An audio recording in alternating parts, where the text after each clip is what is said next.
جمل قالها السادات وحدثت بالفعل. قال صدام حسين واقف ضدي وضد مصر عشان عملنا سلام مع إسرائيل. أنا عارف إنه قوي، لكن على يقين إنه متهور وما بيعرفش يحسبها صح وبيستخدم القوة غلط، وتهوره ده هيحرق الخليج يوم من الأيام وهيدمر أهم دولة في الشرق العربي. صدام بيضغط على ضعفاء الخليج ضدي في جامعة الدول العربية، مع إن حلمه الحقيقي إنه يحتل الكويت ويضمها لبلده. قالها السادات سنة 1980 واتحققت سنة 1990 بعد 10 سنين. قال حافظ الأسد وخو رفعت بلطجية في حماية الروس، وهم لا بيشتغلوا لصالح العرب ولا حاجة، كل همهم الطائفة العلوية اللي بينتموا ليها. ما شفتش أجبن منهم، ومستعدين يولعوا الدنيا كلها عشان مصلحتهم، عاملين نفسهم زعماء العرب مع ان سوريا انهارت في حرب اكتوبر من ثالث يوم بسبب خيانتهم لبلدهم. قالها السادات سنة 1977 بعد زيارته للقدس وعداء النظام السوري ليه بسببها، واتحققت سنة 1982 في مجازر حماه. قال طلبت من عرفات انه يستلم حدود 67 والقدس الشرقية تبقى عاصمة للدولة الفلسطينية الوليدة وتكون تحت حماية مجموعة دول يختارها، لكنه رفض ومش شايف انه ممكن يوصل لحاجة احسن من كده، وده اللي حصل فعلا. قال أنا أكتر واحد غضب ورفض الثورة الإيرانية لأنها ثورة طائفية هتصدر الطائفية والكراهية للجميع.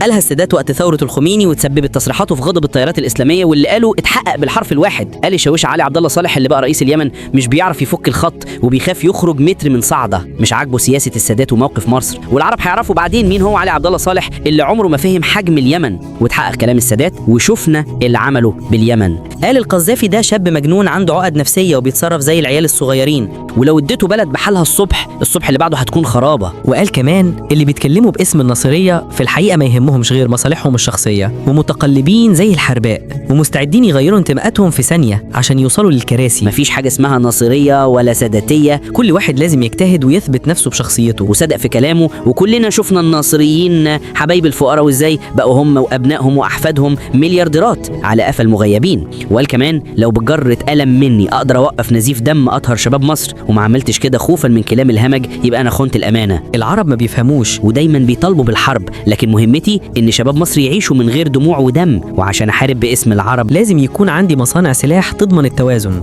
غير كده حرب 73 هي اخر الحروب وبعدها التنمية هي الاولوية. مصر تاخد القرار ويفهمها عدوها، اما العرب فدايما بيهاجمونا وهيفهموا بعد فوات الاوان. السادات كان سابق عصره على الاقل ب 30 سنة، ودايما شايف الصورة الكبيرة في وقت اللي حواليه كانوا مشغولين بالمزايدات.